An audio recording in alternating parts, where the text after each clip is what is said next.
Bara merasa amarah meledak di ubun-ubun.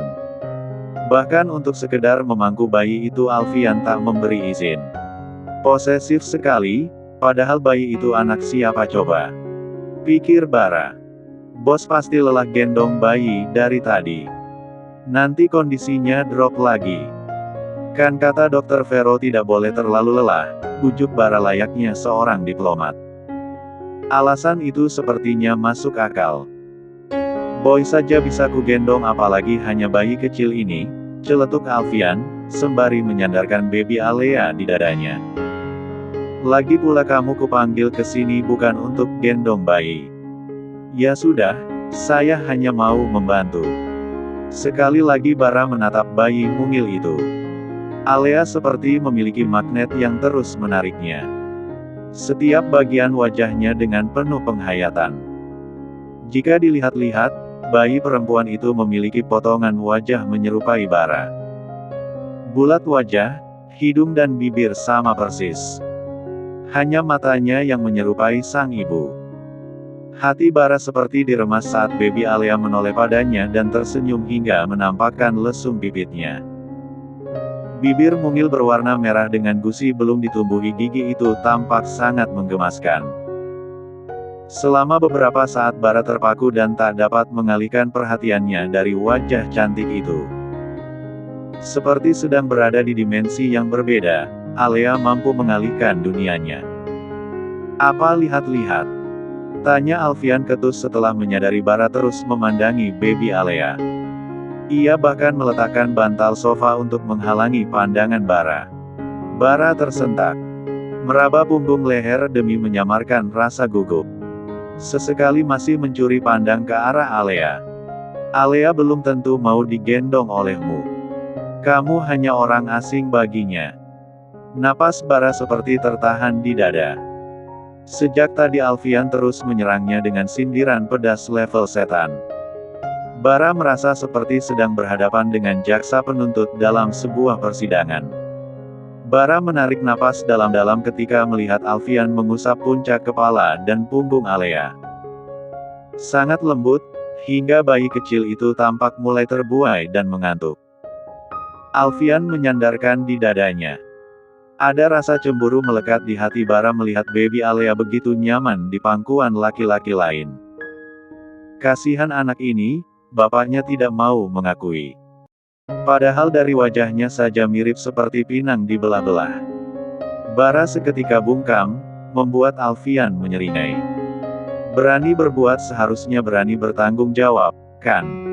Apalagi benih yang tercecer sudah jadi bayi. Wah, ngajak ribut ini bos.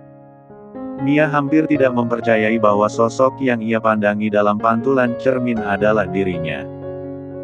Beberapa jam lalu, ia hanya seorang wanita sederhana dengan penampilan seadanya. Namun, yang ia lihat sekarang sangat berbeda. Polesan makeup dan pakaian mahal membuatnya menjelma menjadi wanita yang jauh lebih anggun dan elegan. Wah, cantik sekali, puji Aileen ikut memandangi pantulan cermin. Mia menundukkan kepala, malu.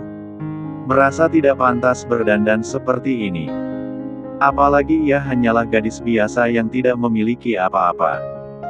Berhias berlebihan seperti ini tentu saja sangat tidak pantas baginya. Terima kasih, Kak. Tapi aku merasa tidak cocok berpenampilan seperti ini, ucapnya kurang percaya diri. Kata siapa tidak cocok? Kamu sangat cocok dan cantik. Aku yakin kamu akan jadi pusat perhatian semua orang, terutama si mata keranjang itu, seru Aileen. Beberapa hari belakangan ini ia dibuat kesal oleh sikap Bara, lelaki tak bertanggung jawab yang telah menghamili seorang gadis dan menolak bertanggung jawab.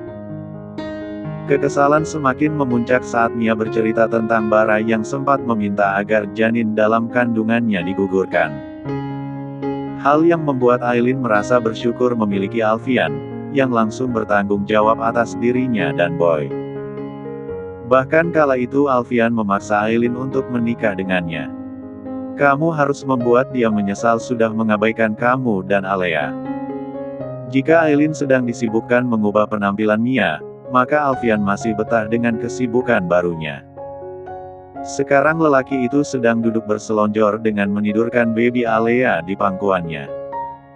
Sementara Bara hanya dapat memandangi bayi mungil dalam gendongan sang bos. Ia bahkan tak diizinkan menyentuh bayi cantik itu sedikit pun. Lamunan Alfian membuyar oleh deringan ponsel. Ada nama sang istri tertera pada layar, membuat lelaki itu segera menggeser simbol hijau. "Ya, sayang," ucapnya sesaat setelah panggilan terhubung. "Aku sudah hampir selesai, Mas. Bisa kirim orang untuk jemput." Suara Aileen terdengar ceria di seberang sana. "Baiklah, tunggu. Kebetulan di sini ada yang nganggur, jadi bisa jemput kamu," balas Alfian sambil melirik Bara. "Jangan lama ya, Mas. Ngomong-ngomong Alea tidak rewel, kan?" "Tidak, sepanjang hari ini dia tidak pernah menangis," jawab Alfian sambil mengusap punggung bayi mungil itu. "Baiklah, aku tunggu." Panggilan terputus. Alfian melirik Bara yang sedang asyik memainkan ponsel. Ia menyeringai, sekaranglah waktu yang paling tepat untuk menyandarkan lelaki mata keranjang ini dan memberinya pelajaran berharga. "Bara, aku ada tugas penting untukmu," ucap Alfian. Bara mengalihkan perhatian dari layar ponsel. "Tugas apa, bos?" "Pergilah jemput Aileen di salon langganannya. Dia sudah hampir selesai." Ada kerutan pada kedua alis Bara. Mendengar perintah itu, bukankah tadi ada Yo? Lelaki yang memang ditunjuk sang bos untuk menjadi sopir sekaligus bodyguard untuk sang istri. Bukannya tadi ada Yo? Iya. Yo tidak ada. Dia sedang beli es krim dengan Boy. Apa kamu lupa?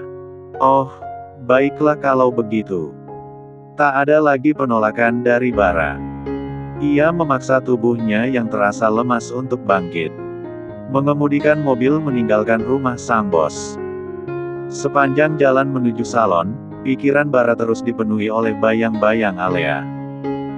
Bayi cantik yang membuatnya jatuh cinta hari ini.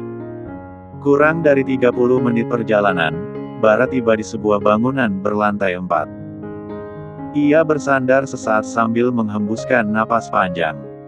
"Alea, kenapa aku terus memikirkan bayi itu?" Gumamnya pelan, lalu membuka pintu mobil dan segera turun. Baru akan melangkah menuju pintu salon, Bara sudah terhenti. Ia mematung di tempat. Bagaimana tidak, sosok yang berjalan ke arahnya membuat dunia seperti berhenti berputar, waktu seakan lambat berganti. Meskipun dengan tampilan berbeda dari biasanya, namun Bara dapat mengenali jika wanita di hadapannya itu adalah Mia. Ia tampak cantik, anggun dan elegan. Satu hal yang disadari oleh Bara, jika dipoles dengan benar, Mia bisa setara dengan Rihanna dan Aileen, dengan satu kelebihan, yaitu Mia lebih muda dibanding dia wanita itu. "Kenapa kamu yang jemput? Di mana Pak Yo?" tanya Aileen pura-pura kesal. Padahal sebenarnya dirinya lah yang menghasut Alfian dan meminta agar Bara yang menjemput di salon. Tujuannya sudah pasti untuk menjahili Bara. "Dia sedang mengerjakan sesuatu, jadi bos meminta saya untuk menjemput Anda," balas Bara, sambil sesekali mencuri pandang pada Mia. "Hei, kenapa lihat-lihat? Tersepona?" "Ya," celetuk Aileen. Membuat Bara tersentak dan langsung meraba tengkuk lehernya demi menyamarkan gugup. "Yang benar itu terpesona, Bu Bos," ucap Bara dalam hati. "Jangan ditatap terus, nanti jatuh cinta." Aileen menyeringai puas setelah menyadari raut wajah Bara. Hal serupa terjadi pada Mia. Ia tampak sangat kaku. Apalagi terhadap Bara. Mobil melaju dengan kecepatan sedang siang itu. Bara duduk di kursi kemudi dengan jantung berdetak tidak karuan. Bahkan ia merasa tidak dapat berkendara dengan baik. Meskipun berusaha mengalihkan perhatian ke jalan, nyatanya makhluk cantik di belakang seperti memiliki magnet yang terus menariknya. Semakin ditatap, Mia semakin terlihat manis. Sangat berbeda dengan Mia yang selama ini ia kenal. Kamu cantik sekali, Mia. Suatu hari kamu pasti akan bertemu dengan laki-laki yang baik dan tulus, dan mau menerima kamu dan Alea. Kamu tidak perlu lagi memikirkan laki-laki tidak bertanggung jawab itu, sindir Aileen melirik lelaki yang duduk di kursi kemudi. Sesekali Bara melirik dua wanita di belakang melalui kaca spion. Sejak meninggalkan salon tadi, sang nyonya bos terus menyindir dengan kalimat mematikan. Terima kasih, Kak. Aku tidak tahu lagi bagaimana harus berterima kasih. Kalian baik sekali padaku dan Alea. Jangan sungkan. Kita pernah mengalami hal yang hampir sama. Hanya saja beda orang, ada yang berani mengakui kesalahan dan bertanggung jawab, tapi ada juga yang pengecut dan lari dari kenyataan, sindir Aileen lagi. Suasana terasa memanas bagi Bara. Ingin membantah, namun semua yang terucap oleh sang nyonya bos benar adanya. Tidak apa-apa, Kak. Aku juga tidak akan menuntut apapun darinya. Aku yakin bisa membesarkan Alea sendirian. Bara terdiam. Ucapan Mia membuat hatinya bagai disayat belati tajam. Bayang-bayang Alea bersandar dengan manja di pangkuan Alfian saja sudah mampu membuatnya merasa terbakar, apalagi nanti jika harus melihat Alea memanggil papa ke laki-laki lain. Tiba-tiba, Bara merasakan sesak merasuk ke dada. Nyatanya benih yang sempat ingin ia buang itu mampu mencuri hatinya dalam sekejap. Bara menepikan mobil sejenak, meraih sebotol air mineral dan meneguknya dengan tergesa demi mendinginkan hatinya yang membara. Nanti aku akan kenalkan kamu dengan relasi bisnis Mas Alfian, ucap Aileen. Sontak Bara tersedak air mineral yang baru diteguknya hingga menyembur keluar. Ia menepuk dada sambil menarik napas dalam-dalam demi mengurangi sesak. Kipas terus. Aileen menyembunyikan seringai di sudut bibirnya, sambil mencondongkan tubuhnya ke depan. Pelan-pelan aja tarik napasnya, jangan sampai nyawa ikut ketarik. Bara mengusap dada naik turun, semakin lama persediaan oksigen di bumi semakin terasa menipis baginya. Bu Bos yang semalam ini terkenal kalem itu mendadak berubah usil, sama seperti suaminya. Sangat menyebalkan. Ketika Bara mampu mengendalikan suasana, mobil kembali melaju dengan kecepatan sedang. Sambil sesekali menajamkan indera pendengaran untuk menangkap pembicaraan dua makhluk cantik di belakang. Kalau aku keluar rumah, dia tidak akan berhenti menghubungi sampai aku pulang, gerutu Aileen setelah memasukkan ponsel ke dalam tas. Sudah belasan kali Alfian menghubungi hanya untuk menanyakan di mana keberadaannya sekarang. Mia ikut tersenyum.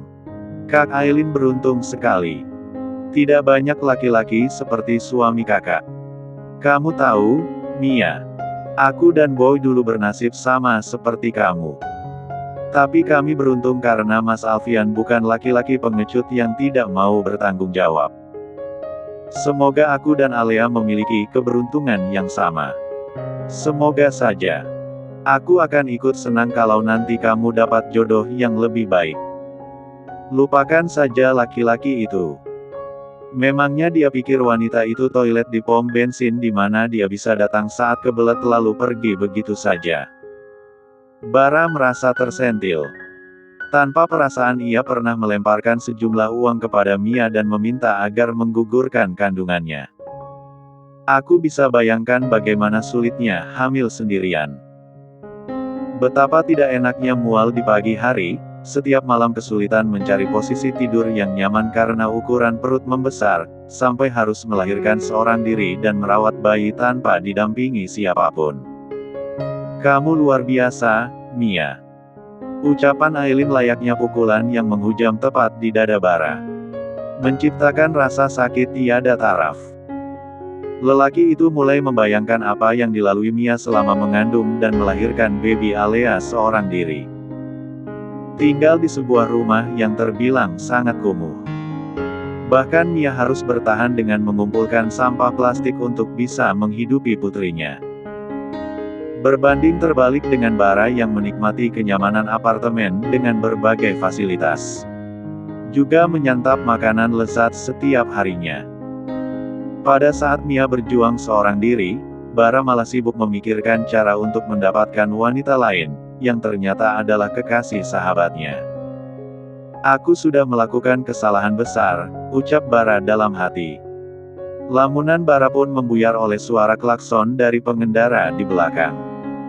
Lampu lalu lintas telah berganti warna, membuatnya segera menekan pedal gas untuk melaju. Oh ya, bagaimana kalau nanti kamu ikut sekolah kepribadian? Suara Aileen terdengar meninggi, seolah sengaja agar Bara mendengar jelas. Bara tampak mengerutkan dahi. Sesekali mencuri pandang ke belakang melalui pantulan kaca spion. Lalu, pura-pura fokus pada jalan saat Aileen menatap ke arahnya. Sekolah kepribadian. Apa itu, Kak? Tanya Mia penasaran. Itu tempat di mana kamu bisa mengembangkan potensi dan rasa percaya diri. Aku juga pernah ikut kelas itu 4 tahun lalu. Apa biayanya mahal? Mia tampak ragu, meskipun ia tahu bahwa Aileen tidak pernah berpikir 2 kali untuk menggelontorkan uang demi dirinya. Biaya perawatan di salon tadi saja menghabiskan puluhan juta. Belum lagi biaya berbelanja di salah satu butik terkenal.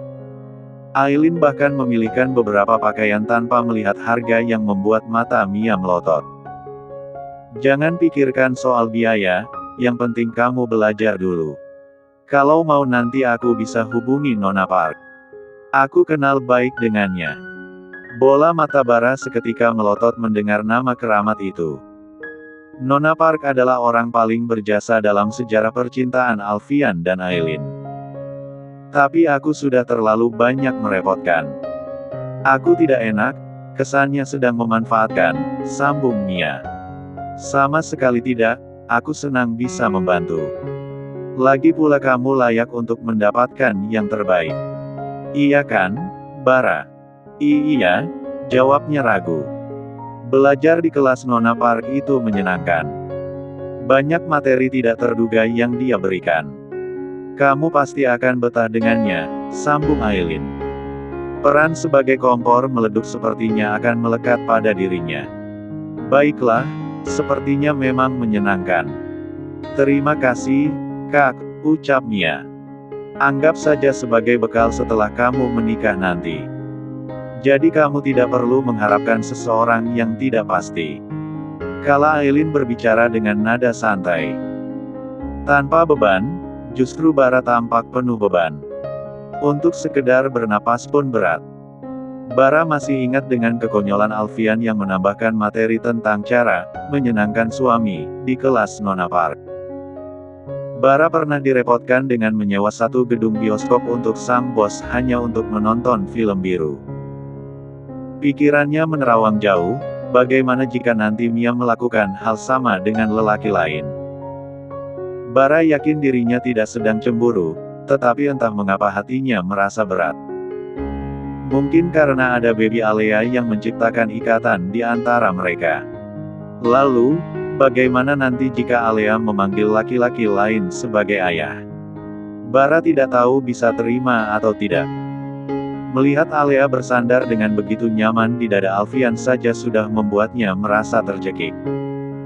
Terlebih sang bos besar tidak membiarkannya menyentuh baby Alea sedikit pun. Untuk apa belajar di kelas Nona Park? Mending ikut kelas pole dance. Melatih kelenturan tubuh, celetuk Bara pada akhirnya. Ah, ide bagus. Kenapa kamu pintar sekali? Sambar Aileen semakin senang.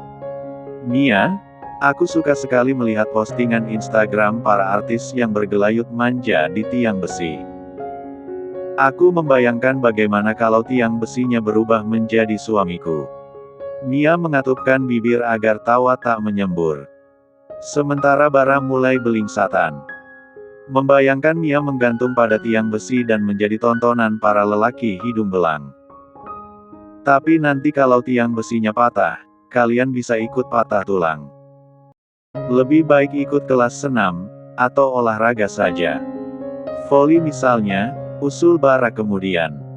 Itu juga ide bagus, potong Aileen lagi. Mia, kamu pernah melihat permainan voli dari Korea Selatan? Aku suka sekali melihat mereka menari di tepi lapangan. Bara menepuk jidat. Ia ingat pernah menonton pertandingan voli di mana salah satu pemain melakukan tarian seksi ala girl band beraliran K-pop setelah mencetak poin dan membuat seisi lapangan riuh. Tapi voli kalau tidak dilakukan oleh ahli juga bisa menyebabkan dislokasi persendian.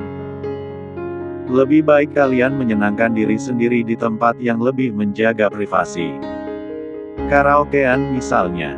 Itu kan tempat tertutup dan menyenangkan.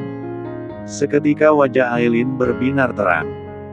Bibir merahnya mengembangkan senyum selebar kelopak bunga sepatu. Membuat Bara memasang sikap siaga. Keren. Minggu ini aku akan mengajak Mia karaokean.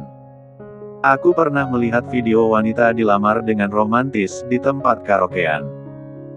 Jodoh itu kan misteri dan kita tidak tahu dari mana dia berasal, siapa tahu Mia bertemu dengan jodohnya di tempat karaokean. Bara seketika terdiam. Konon katanya hari sial itu tidak ada di kalender. Apa tidak sebaiknya dia di rumah saja jaga anak? Karaokean terlalu lama bisa menyebabkan bibir pecah-pecah, sariawan, radang tenggorokan, sembelit, dan susah buang air besar. Celetuk Bara semakin membara.